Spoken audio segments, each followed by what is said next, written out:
Ya, pertama-tama kita aturkan terima kasih dan rasa syukur kita kepada Tuhan Yang Maha Kuasa, Allah Subhanahu wa taala yang telah mengizinkan kita semua ya menjalankan sidang pra peradilan yang pertama ini alhamdulillah dengan lancar dan tanpa kurang suatu apa.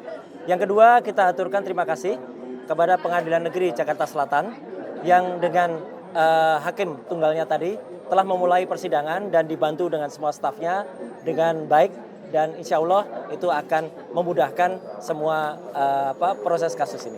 Kemudian selanjutnya kami juga mengaturkan terima kasih dan apresiasi sebesar-besarnya kepada termohon ya dalam hal ini Polda Metro Jaya yang diwakili kuasa hukumnya yang telah hadir dan kemudian mendengarkan dengan sangat baik dan kemudian juga bersedia untuk menjalankan agenda sidang sesuai dengan apa yang tadi telah dibacakan oleh Hakim Tunggal, yaitu besok pagi Polda Metro Jaya harus menyampaikan jawabannya.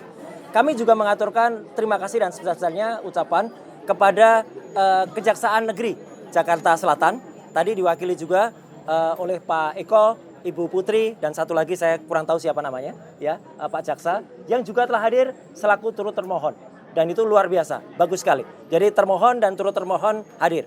Yang lucu, tadi ada di tengah-tengahnya ada pihak yang tidak berkompeten tiba-tiba maju ke depan dan ingin selaku turut termohon juga, ya. Padahal dia itu katanya lawyer, ya, katanya lawyer profesional, ya, inisialnya CS, ya. Sering kita lihat dia di antara para termul, ya. Itu sungguh memalukan, ya. Tiba-tiba mau ikut serta sebagai turut termohon. Itu nggak ada sejelek-jeleknya, sependek-pendeknya pengetahuan saya di dalam belajar ini ya dalam ilmu hukum ya yang namanya pihak yang mengajukan diri intervensi itu hanya ada di perdata ya tidak ada di dalam pra peradilan itu tidak ada.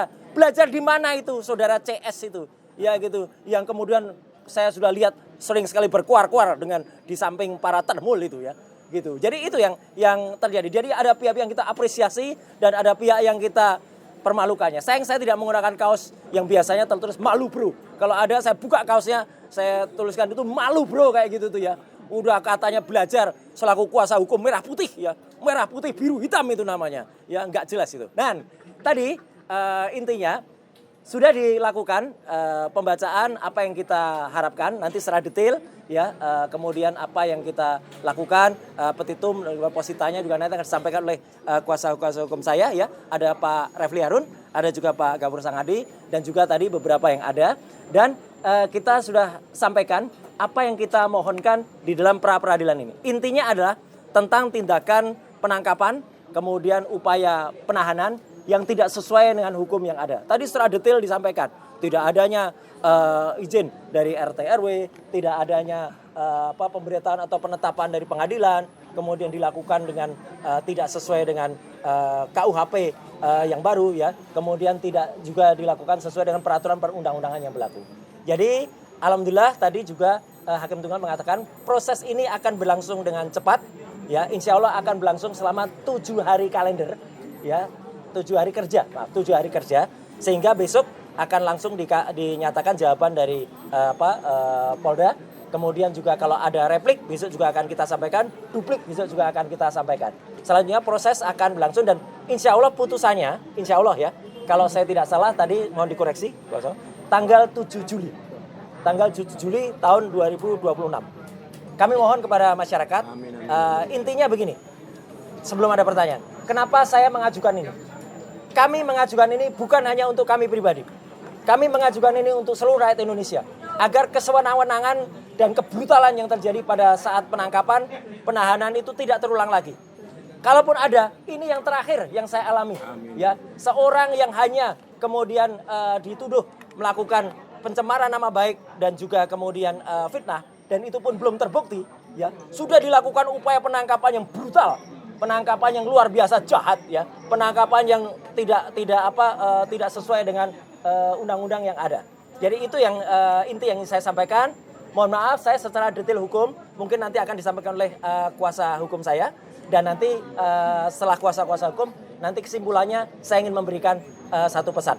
Silakan Pak Gafur dulu. Karena Silakan. udah di depan dia. Ya, sudah di depan. Ya. Terima kasih Mas Roy, Bang Refli izin. Ya. Jadi perlu kami update sedikit bahwa permohonan pra peradilan telah disampaikan secara terbuka dan sah di hadapan hakim tunggal, di hadapan termohon Polda Metro Jaya dan turut termohon adalah pihak dari kejaksaan.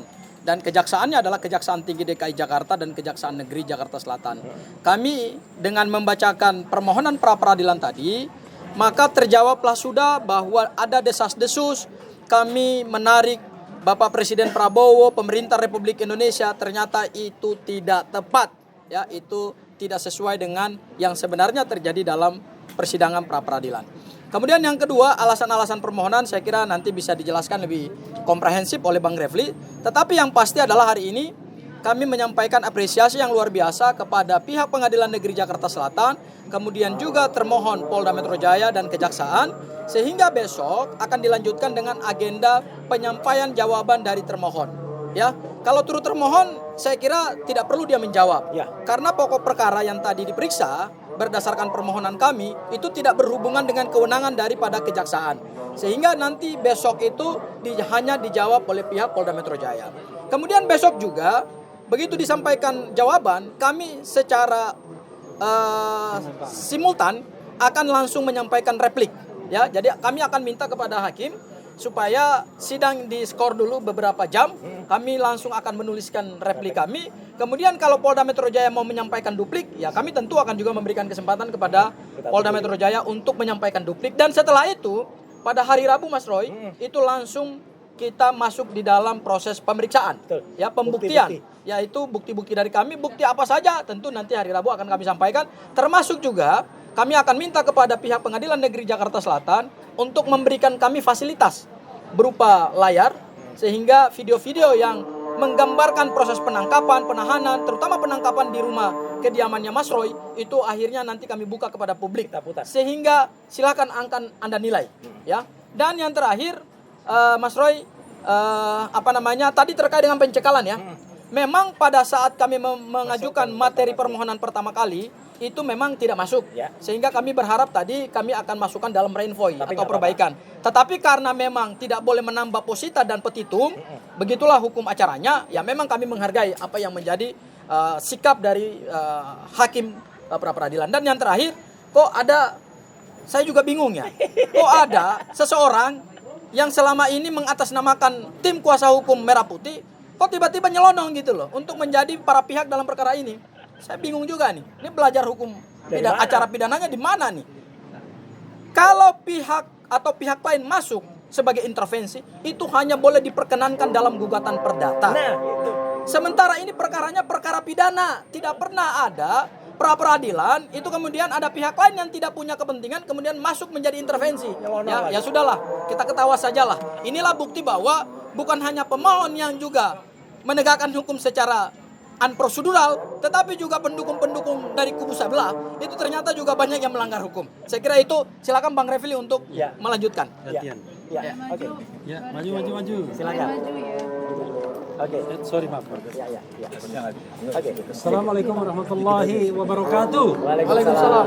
Kawan-kawan semua, terima kasih atas kehadirannya. Saya akan menambahkan dari apa yang sudah disampaikan Mas Roy dan Abdul Ghafur Sangaji. Jadi pertama kami mengapresiasi Pengadilan Negeri Jakarta Selatan ini yang sudah berkenan membuka diri sehingga kawan-kawan semua bisa siaran langsung. Luar biasa. Ya, bisa siaran langsung, bisa live streaming. Kita berharap mudah-mudahan itu juga berlaku untuk sidang perkara pokok di Pengadilan Negeri Jakarta Timur. Karena kita mendengar belum diperbolehkan untuk live streaming atau untuk siaran langsung. Jadi dengan teman-teman kompak mengajukan surat misalnya, mudah-mudahan itu akan dibuka. Karena kami mendengar bahwa tidak boleh siaran langsung untuk perkara pokok. Yang akan dimulai kick off-nya untuk kasus Dr. Tifa itu tanggal 2 Juli 2026 pukul 9 pagi. Ya, itu satu pengumuman. Yang kedua adalah kawan-kawan semua, seperti yang didengarkan tadi, yang diajukan itu 3 hal saja, kurang lebih babonnya, yaitu penggeledahan, kemudian penangkapan, dan penahanan. Kami berargumentasi tadi 3 hal tersebut melanggar undang-undang, terutama Undang-Undang Nomor 20 Tahun 2025 tentang Kitab Undang-Undang Hukum Acara Pidana. Penggeledahan kami menengarai tidak ada penetapan dari pengadilan negeri setempat tadi ya. Ya. Kemudian penangkapan kami menengarai bahwa alasan penangkapan dikaitkan dengan P21 atau sudah selesainya penyidikan itu tidak benar dan tidak sesuai menurut hukum. Karena menurut hukum yang ada itu harus dikaitkan dengan pemeriksaan tersangka dalam proses penyidikan atau Mas Roy mangkir 2 kali berturut-turut tidak dipanggil, tidak datang dan mangkir. Kemudian soal penahanan, kalau teman-teman tadi menyimak dengan seksama, pasal 100 ayat 5 Undang-Undang 20/2025 tentang KUHP itu menyebut 8 alasan dilakukannya penahanan. Dan dari 8 alasan tersebut sudah dibantah semua. Tidak ada satupun yang bisa dikenai kepada Mas Roy.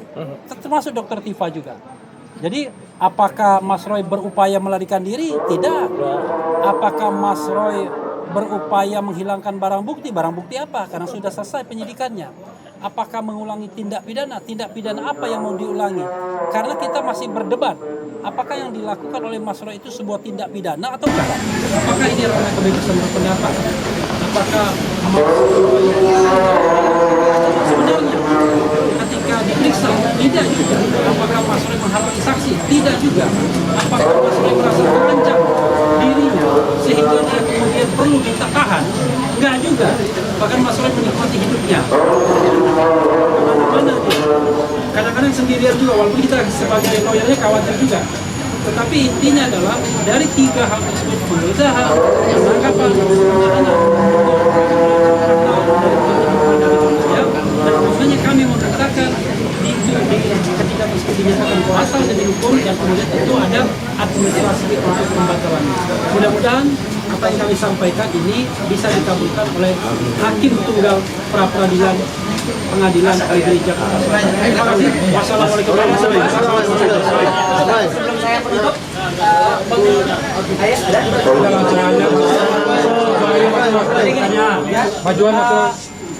saya terakhir saya ingin mengucapkan terima kasih. Tadi saya didampingi selain Pak Rendiano, Pak Istan, Suraya, dan juga Pak Yasena, dan juga beberapa yang lain yang tercatat tapi belum berkesempatan untuk hal yang penting saya juga, karena ini update ya, saya sampaikan tadi besok itu rencananya saya akan diundang oleh Polda Metro Jaya untuk melakukan klarifikasi atas laporan saya terhadap Dr. Al-Syarifar yang telah melakukan tuduhan saya terhadap barang-barang Kemenpora. Tapi karena kepentingan dari sidang pra-peradilan yang sangat-sangat penting untuk saya hadir di sini besok, maka teman-teman saya sampaikan sekali surat sudah juga meluncur ke Polda Metro Jaya. Saya minta untuk pemeriksaan di Polda Metro Jaya karena itu top saya yang mengajukan laporannya. Jadi nggak apa-apa, ya itu akan sekaligus menunggu juga dari Polda Metro Jaya juga memang sudah datang ke, katanya sudah datang ke kantor Kementerian Pemuda dan Olahraga dan sudah mendapatkan jawaban dari kantor Kemenpora bahwa urusan barang-barang itu sudah selesai. Jadi begitu hanya ada kesalahan administratif pencatatan yang harusnya ke kementerian dicatatkan sebagai menteri. Dan itu sudah ada keputusan juga dari Pengadilan Negeri Jakarta Selatan bahwa gugatan dari menteri sebelah saya Mas Imam itu sudah dicabut, jadi sudah dibatalkan. Artinya saya sudah memenangkan perkara ini. Jadi tambahan saya cuma itu. Ya, jadi sekali lagi perkara ini masih cukup panjang. Jadi kalau tadi dengar ada kasus pencekalan yang kemudian itu ternyata tidak kita masukkan, nah itu nanti berarti ada konsekuensinya juga bagi kami. Untuk apa? Untuk melakukan tindakan yang lain. Kalau bisa mengira itu kira-kira apa. Jadi sekali lagi itu yang ingin saya sampaikan kepada semua. Jadi sekali lagi memang yang namanya ilmu hukum itu pelik. Ilmu hukum itu susah. Saya juga jadi harus belajar hukum karena apa? Untuk membuktikan itu palsu atau tidak itu juga panjang. Nah, gitu. Ya, gitu. Jadi ilmu itu memang panjang, ya, gitu. Kontroversinya akan panjang. Jadi pra-peradilan ini termasuk untuk membuktikan kontroversi ini dan biarkan semua itu berjalan sesuai dengan jalurnya. Sekian, terima kasih untuk semuanya, untuk semua media, untuk YouTuber dan juga untuk semua masyarakat Indonesia yang sudah ikut bersama ini. Wassalamualaikum warahmatullahi wabarakatuh. Nanti ada file apa saja jalan paling nanti ada semuanya hari Rabu besok ya. Nanti bisa. Terima kasih ya.